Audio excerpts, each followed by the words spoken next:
ಪ್ರತಿನಿತ್ಯ ನೂರಾರು ಜನಗಳಿಗೆ, ಬಡ ಕುಟುಂಬಗಳಿಗೆ ಊಟ ತಿನ್ನೋದಕ್ಕೂ ಸಮಸ್ಯೆ ಇತ್ತು. ಯಾಕಂದ್ರೆ ನಮ್ಮ ಯಜ್ಞಳ್ಳಿ ಭಾಗದಲ್ಲಿ ಎಲ್ಲರೂ ಸಹ ಕೂಲಿ ಕಾರ್ಮಿಕರು ಹೆಚ್ಚು ಇರೋದ್ರಿಂದ ಎಲ್ಲರಿಗೂ ಅವತ್ತು ಊಟಕ್ಕೂ ಕಷ್ಟ ಆಗಿದ್ದಂತ ಸಮಯದಲ್ಲಿ ಆಹಾರ ಕಿಟ್ ಕೊಡ್ಬೇಕು ಅಂತೇಳಿ ಡಿಸೈಡ್ ಮಾಡಿದೆ.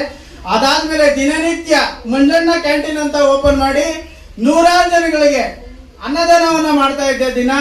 ಅದೇ ನೀವೆಲ್ಲ ನನಗೆ ಕೊಟ್ಟಿರೋಂತಹ ಶಕ್ತಿ, ನಮ್ಮ ಮಂಜಣ್ಣ ಅವರು ಕೊಟ್ಟಿರೋದಂತಹ ಮಾರ್ಗದರ್ಶನ, ನಾನು ಆವತ್ತಿನ ದಿನದಿಂದ ಇವತ್ತಿನವರೆಗೂ ದಿನನಿತ್ಯ ನಾನು ಸಮಾಜದಲ್ಲಿ ತೊಡಗಿಸ್ಕೊಂಡು ಬಂದಿದ್ದೀನಿ.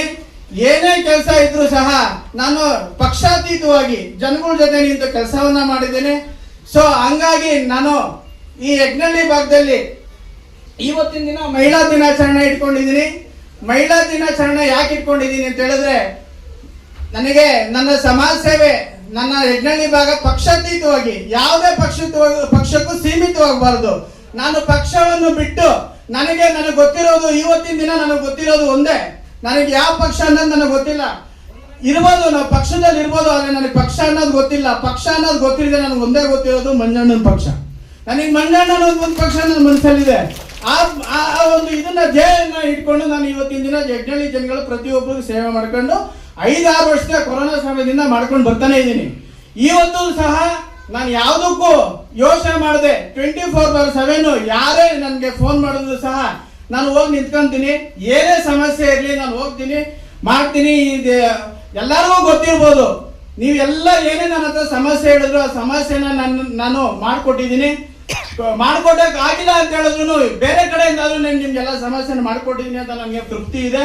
ಅದೇ ರೀತಿ ಇವತ್ತು ಏನು ನಮ್ಮ ಮಂಜಣ್ಣವರು ನನ್ನ ಅವರ ಮಾರ್ಗದರ್ಶನದಂತೆ ಮಹಿಳಾ ದಿನಾಚರಣೆ ಅವರು ಕ್ಷೇತ್ರಾದ್ಯಂತ ಮಾಡಿದ್ರು. ನನಗೂ ಸಹ ಅಲ್ಲೊಂದು ಉತ್ಸಾಹ ಬಂತು. ನನ್ನ ವಾರ್ಡಲ್ಲಿ ನಾನು ಯಾಕೆ ಮಾಡಬಾರ್ದು?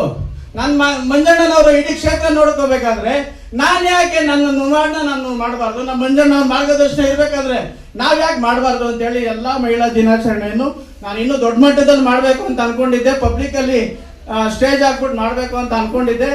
ಈಗ ಬರೋ ತಿಂಗಳು ಆಫೀಸ್ನ ಉದ್ಘಾಟನೆ ಇಟ್ಕೊಂಡಿದ್ದೀವಿ. ನಿಮ್ಗೆಲ್ಲರೂ ಸಹ ದಿನನಿತ್ಯ ನಿಮ್ಗೆ ಸಿಕ್ಬೇಕು, ನಿಮ್ ಜೊತೆಲಿ ಇರಬೇಕು, ನಿಮ್ ಸಮಸ್ಯೆಗಳನ್ನ ನಾನು ಕೇಳಬೇಕು ಅಂತೇಳಿ ಆಫೀಸ್ನ ಸಹ ರೆಡಿ ಮಾಡಿಸ್ತಾ ಇದ್ದೀನಿ. ನಿಮ್ ದಿನನಿತ್ಯ ಇದೇ ರೋಡ್ ನಲ್ಲಿ ನನ್ನ ಆಫೀಸ್ ಆಗುತ್ತೆ. ಇನ್ನು ಸ್ವಲ್ಪ ದಿನದಲ್ಲಿ ಈ ತಿಂಗಳಲ್ಲಿ ಆಗುತ್ತೆ. ನಿಮ್ ಜೊತೆಲಿ ಇರ್ತೀನಿ. ಏನೇ ಸಮಸ್ಯೆ ಇದ್ರು ಸಹ ಯಜ್ಞಳ್ಳಿ ವಾರ್ಡ್ ನಲ್ಲಿ ಏನೇ ಸಮಸ್ಯೆ ಇದ್ರು ಸಹ ನನ್ನ ನಂಬರ್ ತಗೊಳ್ಳಿ. ನನ್ನ ನಂಬರ್ ತಗೊಂಡು ನೀವು ನನಗೆ ಸಮಸ್ಯೆನ ಹೇಳಿ ನಾನು ನಿಮ್ ಜೊತೆ ನಿಂತ್ಕೊಂಡು ಕೆಲಸ ಮಾಡ್ತೀನಿ. ಇದೇ ರೀತಿ ನಿಮ್ ಸಹಕಾರ, ನಿಮ್ಮ ಬೆಂಬಲ ನಮಗೂ ಇರಬೇಕು. ನಮ್ಮ ಶಾಸಕರು ಸಹ ನನಗೆ ಶಾಸಕರವರು, ನಮ್ಮ ನೆಚ್ಚಿನ ಶಾಸಕರು ಸಹ ನೀವು ಇರಬೇಕು ಅಂತೇಳಿ ನನ್ನ ಮಾತನ್ನ ಮುಗಿಸ್ತಾ ಇದ್ದೀನಿ. ಜೈ ಹಿಂದ್, ಜೈ ಕರ್ನಾಟಕ.